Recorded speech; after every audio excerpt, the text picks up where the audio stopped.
મિત્રો આને હે ને છોકરીનો અવાજ કરતા જોરદાર આવડે. આની પહેલા એકવાર વિડીયો મૂક્યો તો એ મિલિયન ટચ થયો હતો. તો ફરી વાર આને હે ને એ જ એની સ્કિલમાં હું મારા પપ્પાને ફોન કરીશ અને છોકરી બનીને વાત કરશે ડાયરેક્ટ. Hello hello. હેલો કોણ? એ મૌલિકના પપ્પા વાત કરે છે? એના મમ્મી બોલું? મતલબ મૌલિક છે મતલબ છોકરીઓ સાથે બધા વિડીયોઝ બનાવે છે ને. મૌલિક આમ બહુ મતલબ ગમે છે, બહુ લાઈક કરું છું એમને. સો છોકરીઓ ભેગા વિડીયો બનાવે છે ને તો મને નથી ગમતું. તમે જરા અમને કહો ને. કેમ? છોકરીએ તો અમારી પરમિશન દીધેલી છે બેન ને. પણ મારી એક સાથે બનાવે તો મને થોડું સારું નામ લાગશે. શું છે તમારું? સીમા વાત કરું છું. એવું તો એવું છે, અલગ અલગ એની બધી ફ્રેન્ડ જ છે. જેટલી હારે બનાવે ને એ ફ્રેન્ડ એની ફ્રેન્ડ જ છે બધી.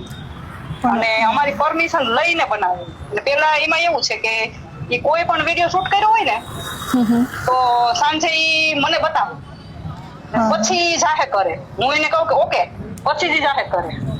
પણ હું છે ને મૌલિકને બહુ પ્રેમ કરું છું અને મૌલિક પણ મને પ્રેમ કરે છે એવું નથી.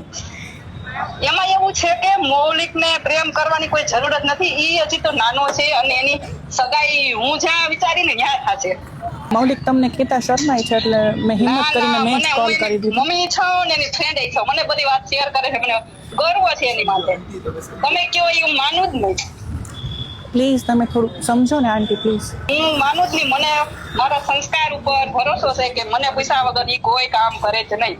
એટલા વિડીયા બનાવે ને એટલો આગળ આવ્યો ને એમાં બધાયમાં મારો હાથ છે. ઓકે, હા હા હું ઓકે. એને પરમિશન આપું પછી જ ઈ બહાર જાય વિડીયો, બાકી જાય જ નહીં. હું એમ કહી દઉં કે નહીં આ વિડીયો નહીં એટલે ઈ ન જાય. ભલે ને ગમે એટલી મહેનત થઈને બનાવ્યો હોય. કેવું લાગ્યું ભાઈ? તો સંસ્કાર હે ભાઈ તમારા યાર, સિરિયસલી હૈસે.